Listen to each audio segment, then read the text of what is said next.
Dans ma vie sentimentale, il y a un truc que j'ai compris que très récemment et qui est pourtant, pour moi, ultra important. Ce truc, c'est que c'est pas parce qu'il existe plein de phrases types ou de conseils en amour que tu dois en faire des règles dans ta vie amoureuse à toi. C'est de ça que j'avais envie de te parler aujourd'hui, alors bienvenue dans ce nouvel épisode.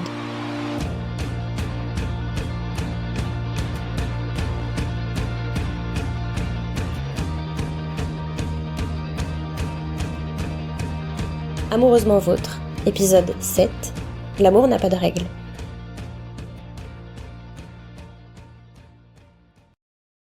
Alors, ça fait bateau dit comme ça, l'amour n'a pas de règles, et ça sonne peut-être comme une évidence dans ta tête, sauf que je trouve que c'est quelque chose que tu peux facilement oublier quand t'as la tête dans le guidon.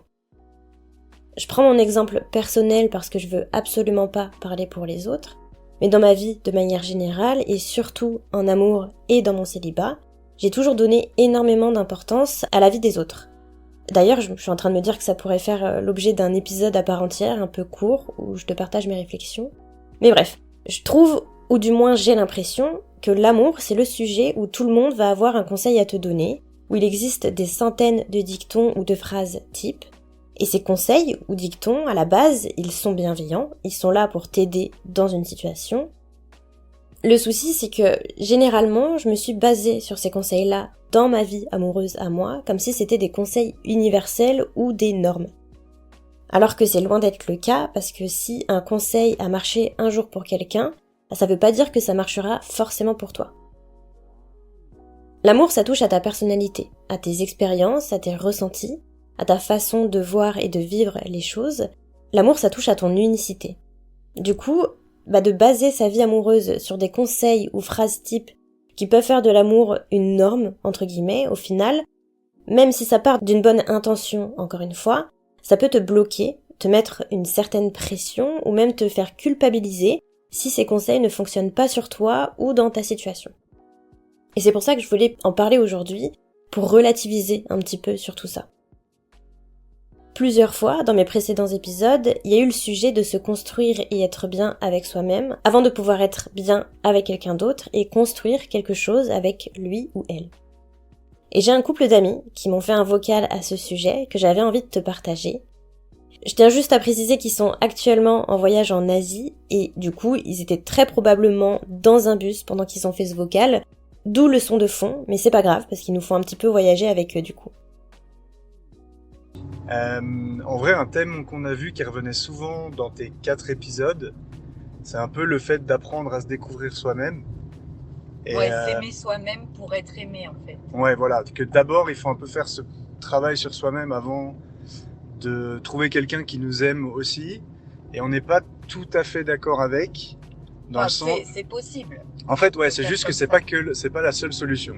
Qu'il y a beaucoup de gens qui sont passés, comme toi, un peu par des échecs amoureux et qui ont dû prendre du temps pour apprendre à se découvrir, etc.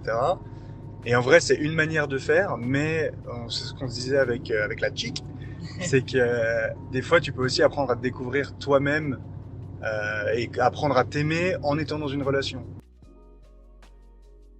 On a la chance d'évoluer dans une société actuellement dans laquelle le travail sur soi est valorisé. Et le fait d'aller voir un psy, par exemple, est de moins en moins tabou, et je trouve ça vraiment, vraiment bien. Donc je suis d'accord sur le fait que se retrouver avec soi, travailler sur soi, apprendre à se connaître est hyper important. Par exemple, après les ruptures de mes 2 vraies longues relations, j'ai eu le besoin de ce moment où je me suis retrouvée avec moi à chaque fois, et ça m'a fait un bien fou d'apprendre à nouveau à être bien toute seule, de comprendre en quoi j'avais évolué, et aussi de comprendre ce que je voulais ou ne voulais plus pour mes prochaines relations, par exemple. Jusqu'à maintenant, cette phrase « il faut être bien avec soi avant d'être bien avec quelqu'un », elle avait son sens. Sauf que maintenant, ça fait 2 ans depuis ma dernière rupture que je fais un gros travail sur moi, sur mon estime et ma confiance en moi, notamment. Aujourd'hui, je suis heureuse, bien avec moi, bien dans ma vie. Je suis dans les meilleures dispositions pour rencontrer quelqu'un et construire quelque chose de sérieux depuis un bon bout de temps maintenant. Et pourtant, ça m'arrive pas. Et au début, je comprenais pas et je culpabilisais.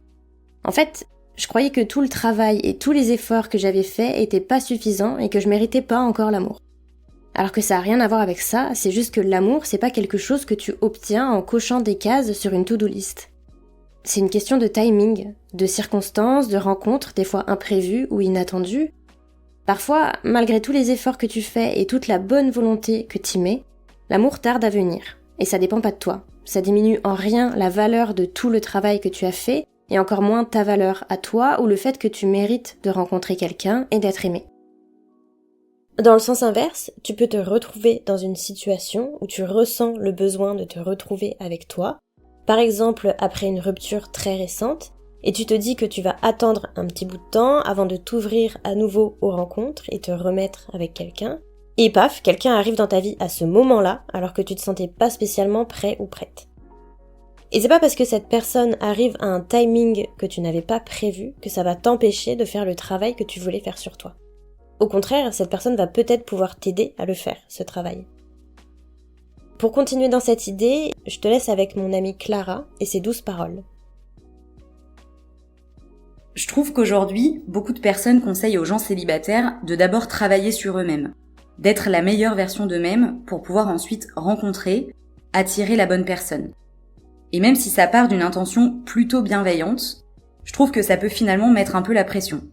Comme s'il fallait avoir réglé toutes ces problématiques, avoir confiance en soi à 100%, avoir trouvé son parfait équilibre afin de pouvoir enfin accéder à l'amour. Moi, j'ai rencontré mon copain assez jeune, j'avais 19 ans, lui 18, et aujourd'hui ça fait 8 ans qu'on est ensemble. Il est arrivé un moment de ma vie où j'allais pas forcément très bien. Physiquement, j'avais pris du poids, je me sentais pas bien dans mon corps, alors que j'avais toujours eu plutôt confiance en moi. Mentalement, j'avais beaucoup de travail à faire sur mes peurs, mes angoisses, mes attentes. En bref, j'étais un peu perdue dans ma vie. Dès le début, on a énormément communiqué. Il m'a aidé à reprendre confiance en moi et j'ai décidé de suivre une thérapie en même temps qu'on construisait notre couple. Ça n'a pas été un problème, bien au contraire. Et je pense que si j'ai trouvé la force de faire ce travail sur moi, c'est aussi parce qu'il était là pour m'épauler.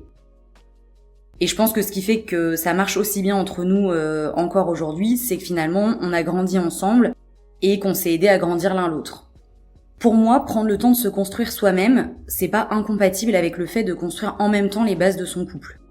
Alors oui, bien sûr, parfois, on est tellement abîmé par nos précédentes expériences et ou par notre chemin de vie qu'il est nécessaire de régler certaines problématiques afin de ne pas reproduire les mêmes schémas, petit clin d'œil à un ancien épisode, quand on se remet avec quelqu'un. Mais je pense que c'est pas parce que vous n'êtes pas dans un moment de votre vie où tout est parfaitement aligné que vous ne pourrez pas rencontrer la bonne personne. Une fois, une thérapeute m'a dit « J'ai l'impression que vous voyez le bonheur comme une ligne d'arrivée, comme s'il y avait des étapes à franchir et qu'un jour ça y est, vous aurez enfin tout pour avoir le droit au bonheur. » Et c'est vrai, j'ai pendant longtemps essayé de cocher les cases du bonheur comme une sorte de to-do list. Sûrement parce que ça me donnait l'impression de plus contrôler un sentiment qui, en soi, est incontrôlable. Et parfois, quand j'entends ce genre de conseils, dans le style « trouve-toi toi-même » pour pouvoir ensuite trouver l'amour, sois en parfaite harmonie avec toi-même et tu attireras les bonnes personnes, j'ai un peu l'impression que c'est la même chose. Comme s'il fallait qu'on ait coché la case de la confiance en soi, la case de l'épanouissement personnel, la case de l'épanouissement professionnel, pour être enfin prêt à accueillir la bonne personne. Alors que finalement, je pense qu'il n'y a pas de règle en amour comme avec le bonheur. Donc si j'avais un conseil à vous donner pour terminer, c'est surtout ne laissez pas passer la bonne personne parce que vous avez l'impression de ne pas être la meilleure version de vous-même au moment où vous la rencontrez. Je me répète beaucoup dans cet épisode et j'en suis désolée, mais je voulais quand même mettre l'accent sur le fait qu'en amour, il n'y a pas de moment propice ou de situation idéale. Et je sais que c'est frustrant et que ça serait tellement plus simple si c'était linéaire, si l'amour pouvait se trouver ou se garder en suivant des règles, en cochant des choses sur une liste ou en suivant des étapes préétablies. Parfois, on se demande ce qu'on a fait de travers et pourquoi notre histoire ne semble pas suivre le script que beaucoup d'autres semblent suivre avec succès. Mais souviens-toi que l'amour est unique, que tu es unique et que le chemin sentimental que tu vas suivre dans ta vie sera aussi unique. Ne te compare pas aux autres, ne base pas ton histoire sur celle des autres. En amour, il n'y a pas de règles, sauf celles que tu pourras tirer de ton expérience à toi. Alors avant d'écouter les centaines de conseils amoureux auxquels tu feras face, n'oublie pas de t'écouter toi et d'écouter ton cœur. Pour terminer cet épisode, j'avais envie de te laisser avec les paroles de Fauve. Faut pas que tu désespères, perds pas espoir. Promis juré qu'on la vivra notre putain de belle histoire.